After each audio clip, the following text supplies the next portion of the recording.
मेरे दिल के जख्म अब कहानी बन गए हैं। मेरी तन्हाई के लम्हे सजा की निशानी बन गए हैं। ये भेड़ा है वो पल जब तेरी मुस्कुराहट मेरी जान थी, अब वही हंसी मेरी अधूरी पहचान थी। मेरे ख्वाबों के बस्ती अचल के लगे, मेरी रूह की खुशबू बखर के मत गई है।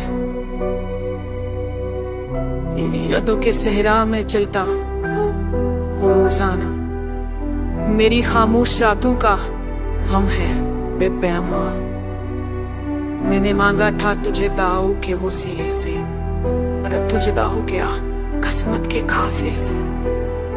अब मेरी सांसें भी बुझ लगती हैं, मेरी धड़कनें भी करीब लगती। जो लफ्ज़ तेरे लिए लिखे थे दिल की दीवार पर, हम मट गए बारिश की तरह खम के तूफान पर।